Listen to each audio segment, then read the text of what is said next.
ARC ইনসুলেশনস ভারতের অবকাঠামোকে করোজন মুক্ত ও দীর্ঘস্থায়ী করতে উন্নত জিএফআরপি রিবার প্রযুক্তির মাধ্যমে বড় ভূমিকা রাখছে। ২২ বছরের অভিজ্ঞতায় তারা স্টিলের পরিবর্তে আরও শক্তিশালী ২-৩ গুণ বেশি টেনসাইল, স্ট্রেংথযুক্ত এবং সম্পূর্ণ নন ক্যারোসিভ জিএফআরপি রিবার দেশের বিভিন্ন প্রকল্পে সফলভাবে ব্যবহার করছে। জিএফআরপি বিবার মরিচা ধরে না, মেরামতের প্রয়োজন কম এবং কাঠামোর আয়ু বহু বছর বাড়িয়ে দেয়, যা ভারতের সেতু, মহাসড়ক, মেট্রো ও উপকূলীয় প্রকল্পের জন্য বিশেষভাবে উপযোগী।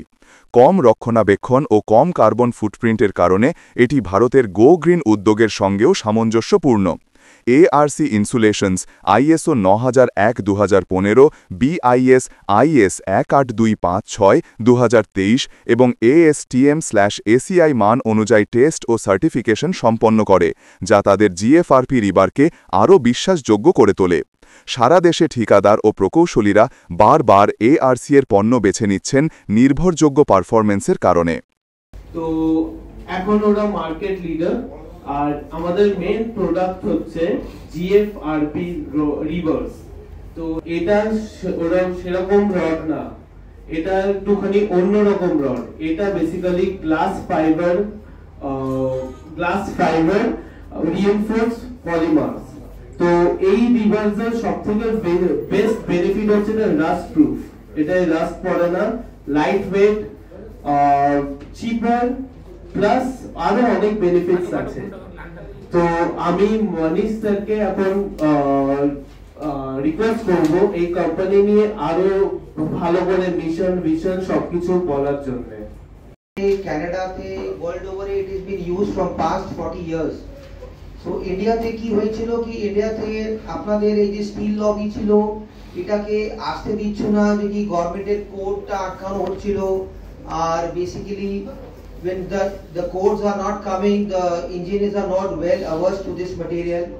So we tried our level best, and we were working with the American codes, and we were working in a lot of metro projects throughout India.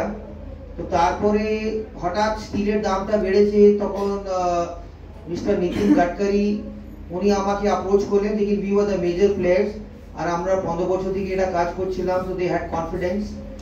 উনি বলেছেন কি দেখো স্টিল লবিটা এটা এখানে করে এই প্রাইসটা অত বাড়াচ্ছে, and we want a sustainable product for our national highways that has got a good durability and long lasting, because স্টিলে জং লেগে যায়, আমাদের মালে জং লাগে না। তো এই দিকে তুমি যদি মাল বানাই তো আমার মেইনটেনেন্স ফ্রি কাজ হয়ে যাচ্ছে, আমার লজিস্টিক কস্ট, আমার maintenance cost become zero.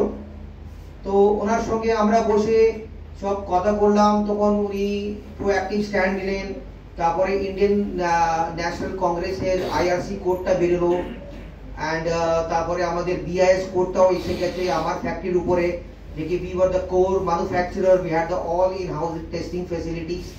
So today in lot of applications this material have started being used. এখন আমাদের বেঙ্গলে পিডব্লিউডি তে একদম মানে অ্যাডভান্স স্টেজে কথা চলছে এই মেটেরিয়ালটা ইউজ করার জন্য। ইরিগেশন ডিপার্টমেন্টে যেখানে জল মানে হাই করোশন আছে, মানে আপনার নদীর ধারে আপনার যে বাঁধ হচ্ছে, মানে যেখানে নুনের জল আছে, মানে those are things are there. You can work on the slabs, decks, মানে বাড়িতে আমরা আমাদের বাউন্ডারি ওয়াল আছে, আমাদের জলের ট্যাঙ্ক আছে, আমাদের স্ল্যাব আছে, ফাউন্ডেশন আছে, আমাদের ছাদ আছে। তো এই সব জিনিসটা দিয়ে আমরা এটাকে ঢালাই করতে পারি, আর এটা লাস্ট করবে প্রচুর।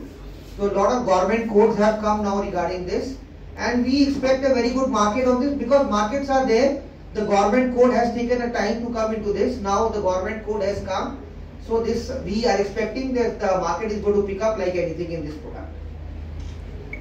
আমাদের এখন 1000 টনের ক্যাপাসিটি আছে, that is comparative to 4000 tons of steel, and we are the biggest manufacturer of India. And এখন আমাদের আইপিও এসেছে, আমরা লিমিটেড কোম্পানি এখন হয়ে গেছি। তো we have raised 45 crores from the market, আর আমাদের এখন 30 কোটি টাকা আমাদের নতুন ইনভেস্টমেন্ট আছে এর ভিতরে। তো আমাদের নানা রকমের আর মেশিন আর নানা রকমের মেশিনটা আরো আসছে। তো lot of portfolios are coming now, so this is going to be a game changer in the market. Manufacturing ইউনিটটা কি বেঙ্গলে? হ্যাঁ, এটা আমাদের বিবিরহাটে আছে, সাউথ 24 পরগনাতে।